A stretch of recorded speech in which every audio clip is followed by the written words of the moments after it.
안녕하십니까. 이것이 신앙 고백이다의 시간입니다. 7권의 시리즈 중에 세 번째 책 하이델베르크 교리 문답서 제 22주일, 주제는 재림, 57문과 58문의 이제 두 문항을 통해서 하게 되는데요. 여러분 저와 함께 이 책 여러분 갖고 계시는 책인데요. 502페이지로 가서 저와 함께 본문을 읽고 개혁신앙인들이 바라보는 재림관은 무엇인가? 우리가 궁금증을 풀어보도록 하겠습니다.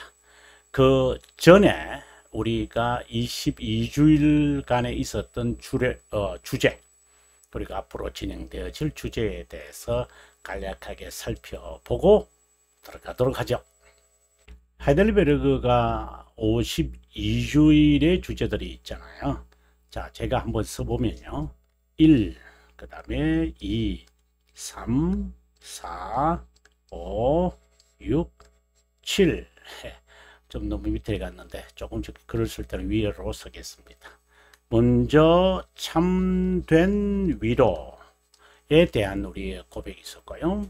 그런데 인간이 비참함이 있다. 비참함은 어디에서 오는가? 바로 타락에서 온다. 타락은 바로 불순종에서 온다.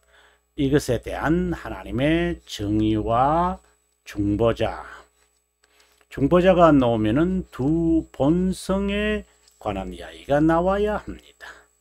그러면 7번째 믿음에 관한 이야기가 나오죠.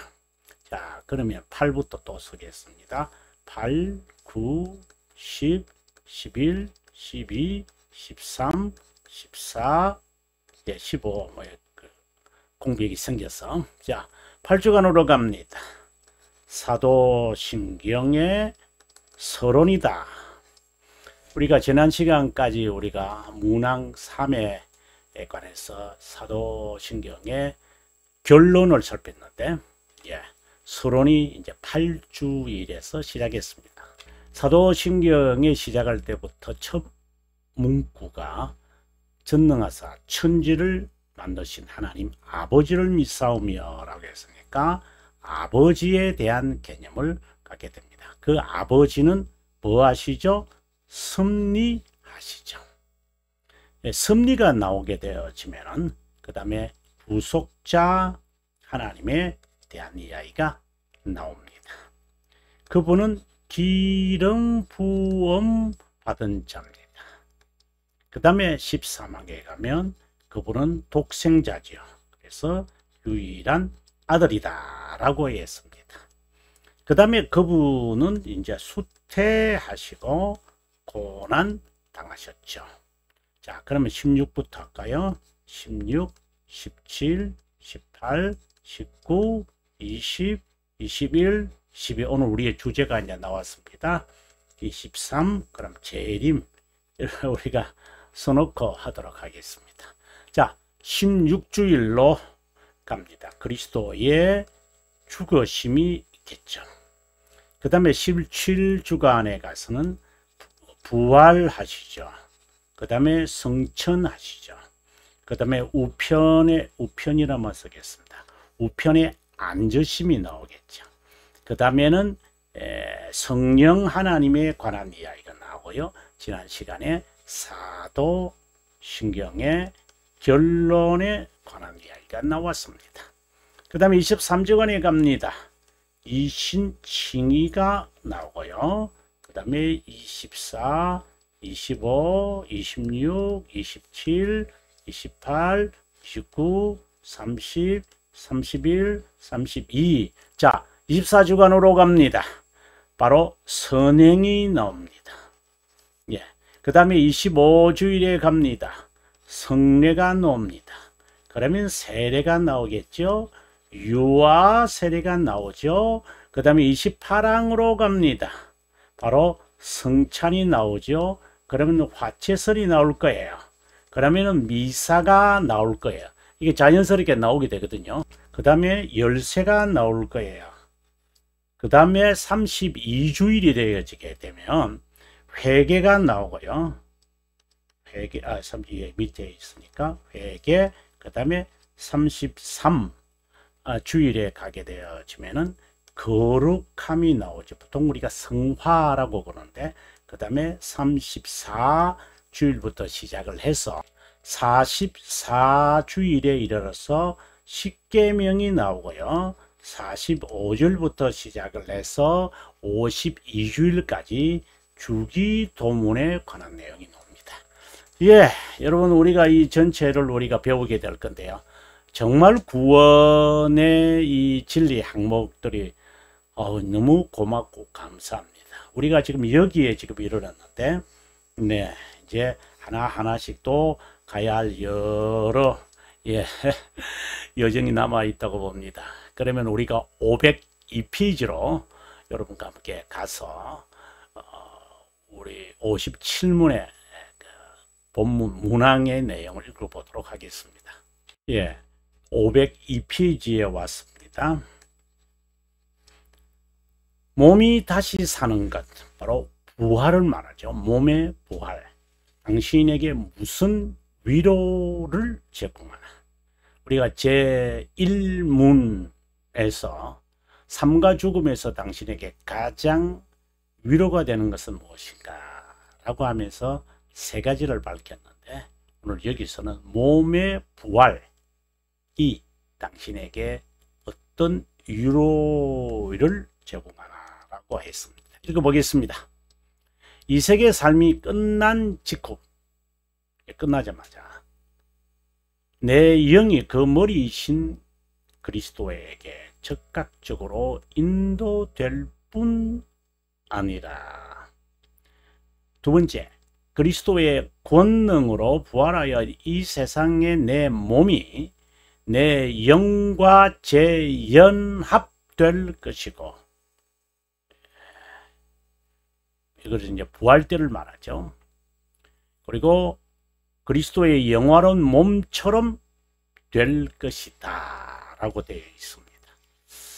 예, 자, 그러면 우리가 해설을 제가 하도록 할게요. 제 1문에서 방금 이야기했는데, 인간의 삶과 죽음에서 유일한 위로가 무엇인가 인지에 대해 고백했다. 우리는 제 2문에서 그리고 지난 시간까지 제 56문을 통해 삶에서 받는 위로에 대해서 우리가 살폈다. 우리가 지난 시간이 사도신경의 결론 부분이잖아요. 그 부분까지 마지막이 54문, 6문, 7문, 55문, 6문, 여기에서 교회론, 그리고 53문에서는 성령론, 그리고 그 전에는 우리가 살펴보았듯이 이제 사도신경의 구속론 또는 그리스도론에 관하여 우리가 그분의 사역, 우리가 살펴봤는데요. 이제 57문과 58문을 통해 각각 죽음과 죽음 후, 그러니까 부활 때까지를 말하죠. 죽음은 영혼과 밀접한, 자, 이거는 우리가 죽음을 생각하면 시간에서 영혼으로 옮겨지는 거다. 그래서 여러분에게 영혼이라는 이 개념을 할 때에는 이터널 라고 하는 이터너티, 명사형을 쓰면 이터너티, 이렇게 우리가 쓰겠죠. 이것과 그리고 everlasting, 헷갈리지 마라, 여러분에게 늘 말했습니다. 이거는 무시간, 시간의 개념이 아닙니다. 그리고 everlasting은 기나긴 것이죠. 자, 지금부터 시작해서 끝없는, 그러니까 끝없이 끝없는 시간, 이런 것의 개념이 있죠. 네. 이제 킹 제임스 버전에서 영생을 얻게 하려 하십니다 라고 할 때 eternal life라고 했는데, 그건 잘못 표기한 것이죠. eternal은 신성의 속성입니다. eternity, 그리고 spirit, 존재에 있어서 영원하며, 그리고 영이시다. 이제 이런 거잖아요. 이제 그 말이 나왔으니까 그리스도도 하나님은 영이시잖아요. 새 위격은 하나님이십니다. 영이십니다. 근데 성령도 영이잖아요. 그럼 어떻게 구별하죠? 성령의 영이시라는 그 Holy Ghost 또는 Holy Spirit 이라는 말은 위격의 구별에서 나오는 의미고 신격의 구별을 위한 것이고요. 그 다음에 하나님은 영이시다라는 것은 인간이 하나님에 대하여 어떠한 상상력을 하지 마라. 뒤집어 엎어라. 그러니까 하나님은 영이신데 육적인 것으로 환원주의로 리덕셔니즘이라 그러는데 이런 개념으로 생각하면 안 돼요. 만약에 personification이라든가 이제 anthropomorphism이라든가 그러니까 신인 동형 동성론이라든가 오리게네스주의와 같은 것으로 하나님에 대해서 뭐 이렇게 손가락이 나타났다거나 뭐 아버지의 심정을 그건 아니지만 그리고 형상이 있다고 해서 모양을 만들어 큰 그 미켈란젤로가 정신없는 애가 그 우통벗은 하나님 손가락과 아담의 손가락에 닿는 천정벽화를 시스테니 체폴에 그려놓은 이러한 상상력은 정말 위험한 자, 보기는 좋겠죠.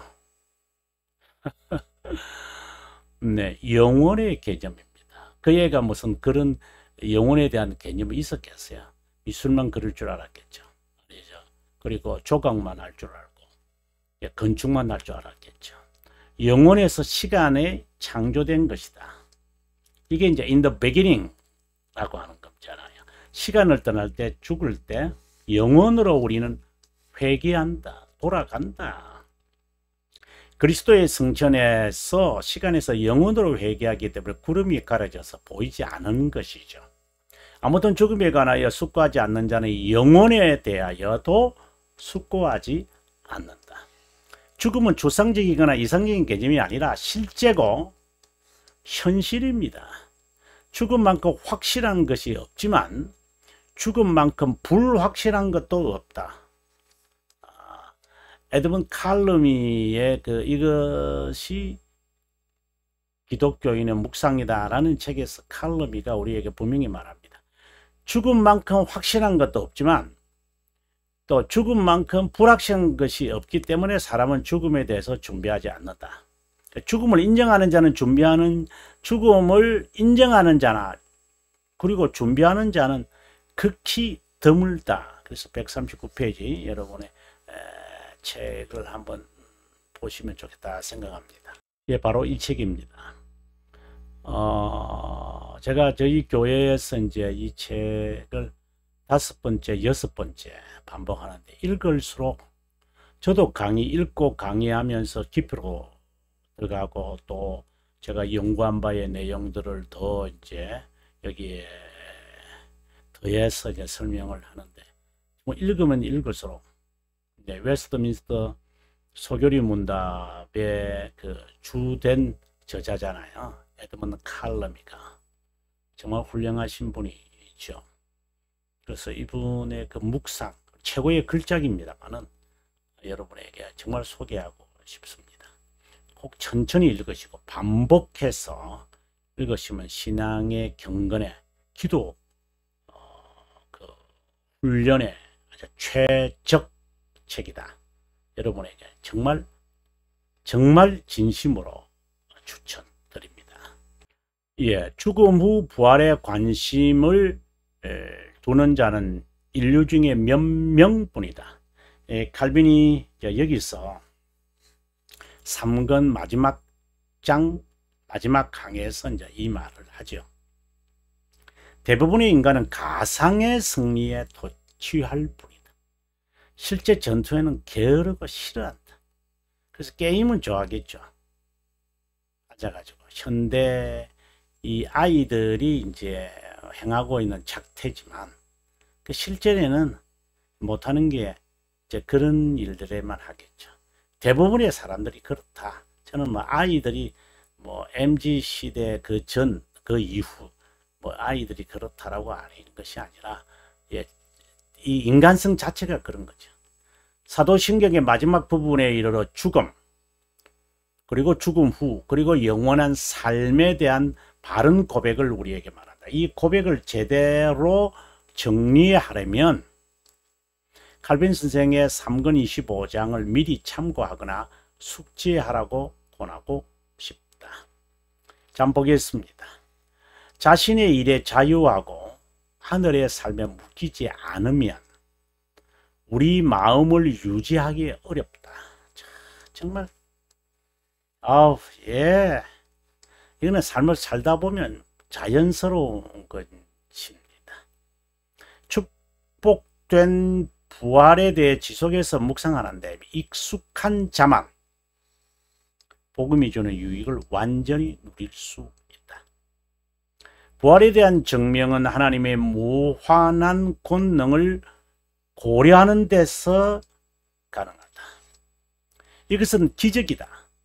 자연현상에서 일어날 수 있는 것으로 생각하는 것은 적절하지 못하다. 경이함으로 사로잡히지 않고 하나님의 권능에 합당하게 영화롭게 하지 않으면 누구도 다가오는 부활을 확신할 수 없다. 부활에 대한 두 가지 망상이 있는데 하나는 전인이 죽기에 영도 죽고 함께 부활할 것이라는 착각이다. 또 다른 망상은 영이 불멸하지만 육체가 새로운 옷을 입을 것이라는 등등이다. 여러분, 예. 육체의 부활을 부인하는 셈이다. 다른 육체가 된다는 말이잖아요. 아닙니다. 동일한 육체입니다. 본질이 다른 거죠.